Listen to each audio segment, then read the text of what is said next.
అన్న నమస్తే అన్న. నమస్తే అన్న. ఏం పేరన్న? రవీంద్రాచారి. రవీంద్రాచారి గారు. మీరు వడ్రంగి చేస్తారా? స్వర్ణకారుల? నేను రియల్ ఎస్టేట్ చేస్తా. రియల్ ఎస్టేట్ చేస్తున్నారు. ఎలా ఉంది మార్కెట్ మరి? హైడ్రా తర్వాత పరిస్థితులు ఎలా ఉన్నాయి అసలుకి? దారుణంగా ఉన్నాయి. అదేంది ప్రక్షాళనలో భాగంగా హైడ్రా చేసుకొచ్చారు కదా, మళ్ళీ ఎందుకు ఆపిండి? ఇప్పుడు నువ్వు పేదలను కూల్పినావు, ఉన్నోళ్ళని ఎవరు కూల్పినావు? నువ్వు ఇప్పుడు గౌరవ ముఖ్యమంత్రి రేవంత్ రెడ్డి గారు ఇప్పుడు నువ్వు పేదలను కూల్పినావు, వాళ్ళ ఇండ్లు కూల్పినావు. వాళ్ళు ఉన్నోళ్ళు ఇప్పుడు ఇదే కాంగ్రెస్ పార్టీ నాయకులు ఉన్నాయి, లీడర్లు ఉన్నాయి, మంత్రులు ఉన్నాయి, వాళ్ళ బిల్డింగ్లు ఉన్నాయి, మళ్ళీ కూల్పినావా? ఒక మాట. పేదోళ్ళే కదా ఇప్పుడు వాళ్ళు ఎంత కష్టపడి కట్టుకుని ఉండొచ్చు. వాళ్ళు రోడ్డు మీద పడితే వాళ్ళ ఫ్యామిలీ ఏం కావాలి?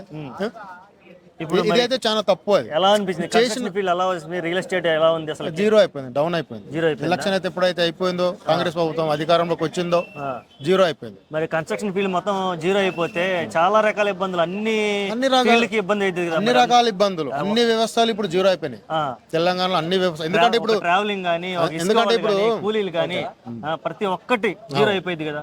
బతుకు తెరువు ఎట్లా అసలు? ఏం చేయలేం సార్. ఇప్పుడు వాళ్ళ చేతుల సిస్టమ్ ఉంది, వాళ్ళ ఇష్టం ఉన్నట్లు ఆట ఆడుతున్నారు. ఎవరు అడగాలి చెప్పు? ఇప్పుడు ఏం చేస్తాను చెప్పు?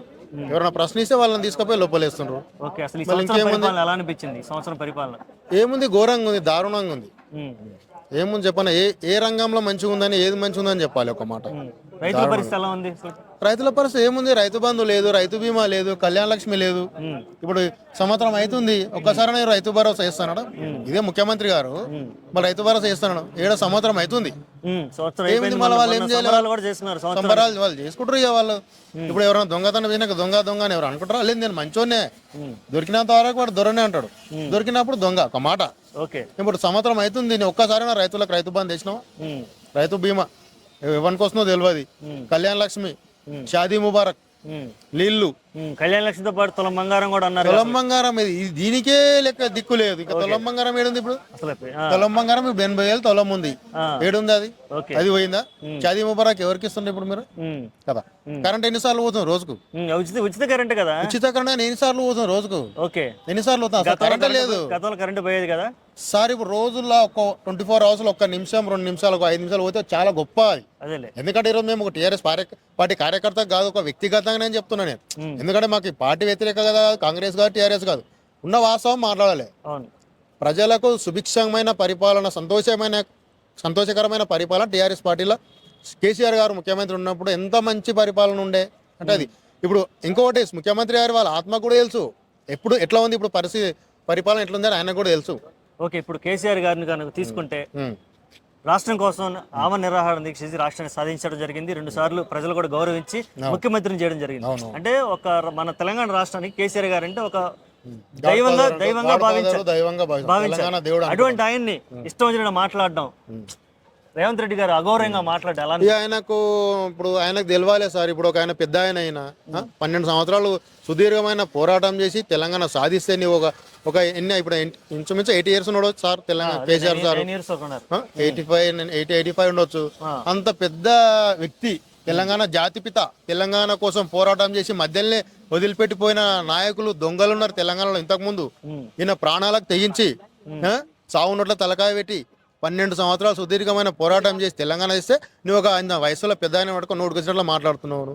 నీ వ్యక్తిగత కక్ష ఉంటే నీకోటి రూల్స్ ప్రకారం నువ్వేమైనా శిక్షించు కావాలి. ఆయన తప్పు చేస్తే కానీ నోటుకు వచ్చినట్లు మాట్లాడేది ఇది ఎంతవరకు ధర్మం? ఇది మీరు ఇప్పుడు నాయకులు మీరే ఇట్లా మాట్లాడితే సామాన్య ప్రజలు, ముఖ్యమంత్రి స్థాయి, ఇంత గొప్ప నాయకులు ఇప్పుడు ఒక స్థాయిలో ఉన్నోళ్ళు మీరే ఇట్లా మాట్లాడితే గ్రామాల్లో ఉన్న యువకులు ఎట్లా తయారు కావాలి? వాళ్ళు ఎట్లా తయారు కావాలి? ఎంత గొడవలు జరుగుతాయి?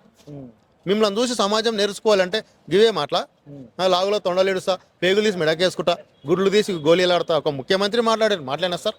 గౌరవ ముఖ్యమంత్రి గారు మీరు ఎందుకంటే మీకు ఒక గౌరవమైన ఒకటి పదవి మీకు ఉంది కాబట్టి మిమ్మల్ని చూసి నేర్వాలి, ప్రజలు నేరిస్తే అప్పుడు ఒకటి మీరు గౌరవంగా. ఇప్పుడు కాంగ్రెస్ పార్టీలో కానీ టీఆర్ఎస్ పార్టీలో టీడీపీలో ఎంతోమంది ముఖ్యమంత్రులు చేసిన, ఉమ్మడి ఆంధ్రప్రదేశ్ ఉన్నప్పుడు, తెలంగాణ వచ్చిన తర్వాత కూడా చేసిండ్రు. కానీ ఎవరన్నా ముఖ్యమంత్రి ఇటువంటి మాటలు మాట్లాడినా ఒకసారి చూపాను సార్. ఇప్పటి వరకు ఒక 10-12 మంది ముఖ్యమంత్రులు మారినొచ్చు. ఎన్టీ రామారావు గారి నుంచి ఇంకా చాలా మంది, పివి నరసింహారావు గారు చేసినారు, రాజశేఖర రెడ్డి, రోషయ్య, కిరణ్ కుమార్ రెడ్డి, చంద్రబాబు నాయుడు, ఇప్పుడు కేసీఆర్ గారి వరకు ఇటువంటి మాటలు మాట్లాడినట్ల ఒక్క వ్యక్తిని చూపిస్తే మేము మీ ఇష్టం సార్, గాంధీ భవన్లో వచ్చి కసునుక్తా సార్ శాశ్వతంగా. ఎందుకంటే ఇటువంటి మాటలు మాట్లాడితే యువత ఏం నేర్చుకోవాలి సార్? ఇప్పుడు ఎందుకోసం చెప్పు ఇప్పుడు హైదరాబాద్ లో జరిగినటువంటి ఈ ఫార్ములా రేస్ అనేది ప్రపంచం అంతా చూసింది. అవు సార్ అవు తెలంగాణ గర్వకారణంగా, హైదరాబాద్కి గర్వకారణంగా నిలబెట్టింది. అవు సార్ ఇప్పుడు అందులో అవకతవకలు జరిగాయి అవు సార్ అప్పుడు, కాబట్టి నేను కేటీఆర్ గారిని అరెస్ట్ చేపిస్తాను అంటూ ఒక వాదన ఒకటి వినపడుతుంది. దాని మీద నీ అభిప్రాయం ఏంటి? సార్ ఇప్పుడు కేటీఆర్ గారే చెప్తున్నారు సార్ జరగలేదు అవినీతి, జరిగితే నిజంగా ఉంటే నువ్వు అరెస్ట్ చేయమని ఆయన చెప్తున్నాడు కదా, చేయండి మళ్ళీ దాన్ని ఏముంది. ఇప్పుడు మొన్ననే మా కొడంగల్ మాజీ ఎమ్మెల్యే నరేందర్ రెడ్డి గారిని అరెస్ట్ చేశారు. ఒక చిన్న విషయం ఏదో పొరపాటు జరిగిందో లేదో తెలియదు, మీడియాలో ఒక కార్యకర్తలకు ధైర్యం కోసము, వాళ్ళకు మానసిక ధైర్యం కోసం ఎన్నో చెప్తుంటారు వాళ్ళకు. నువ్వు చెప్పినంత మాత్రం అదే సాకు పడుకొని ఆయన ఇప్పుడు 40 రోజుల వరకు జైల్లో పెట్టిన, ఈ రోజు నిన్న బెయిల్ వచ్చింది, మళ్ళీ ఈయనను కూడా అరెస్ట్ చేసి తర్వాత ఏం జరుగుతుందో కదా చూద్దాం మళ్ళీ. అట్లా అంటే ఏదైనా కక్ష సాధింపు చర్యతో జరుగుతుంది. టోటల్ కక్ష సాధింపే సార్ ఇది, టోటల్ కక్ష సాధింపే. ఇప్పుడు మంచి చేస్తే మేము ఇప్పుడు రాజశేఖర రెడ్డిని ఎందుకు గుర్తు చేస్తున్నాం సార్? ఒక మాట, కిరణ్ కుమార్ రెడ్డి ఉన్న కొన్ని రోజులు ఒక మంచి పని చేస్తే మేము ఎందుకు గుర్తు చేస్తున్నాం? నువ్వు మంచి చేస్తే సార్ ఇప్పుడు నేను టీఆర్ఎస్ పార్టీ కార్యకర్తనే, కానీ మంచి పని చేసినప్పుడు ఈ రోజు రాజశేఖర రెడ్డి కాంగ్రెస్ ఎందుకు గుర్తు చేస్తున్నాం మేము? కానీ మంచి చేసాను కాబట్టి గుర్తు చేస్తున్నాం. మీరు కూడా మంచి చేస్తే, ముఖ్యమంత్రి గారు మంచి చేస్తే మేము కూడా గుర్తు చేస్తాం. కానీ సంవత్సరం అవుతుంది, ఇప్పుడు సంవత్సరం 12 నెలలు నిండిపోయాయి, ఒకనాడు రైతు బంధు లేకపోయా, ఏముంది చెప్పు? కరెంటు పోతే రోజు 10 సార్లు కరెంటు పోతున్నది. ఎక్స్పెక్ట్ చేస్తున్నావు మరి ప్రభుత్వం నుంచి, నువ్వేం ఎక్స్పెక్ట్ చేస్తున్నావు? సార్ పరిపాలన, మీకు గౌరవమైన పరిపాలన పదవి మీకు ప్రజలు ఇచ్చారు కాబట్టి, ప్రజలు నమ్మి మీకు ఓటేసారు కాబట్టి, పని మంచిగా చేస్తే, పరిపాలన మంచిగా చేస్తే ప్రతి ఒక్కరు అభినందిస్తారు, ప్రతి ఒక్కరు గౌరవిస్తారు.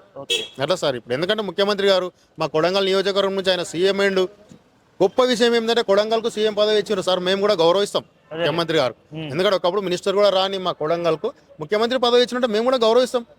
కానీ ఇటువంటి మాటలు చిల్లర మాటలు మాట్లాడితే ఇంకెట్లా ఏం మాట్లాడతాం చెప్తారు? ఒక మాట మంచి చేసినప్పుడు మంచి చేస్తాం, పార్టీ ఏదైనా ఒక వ్యక్తిగతంగా, కానీ మంచి అయినప్పుడు మంచి చేస్తాం. జీరో ఉంది, జీరో.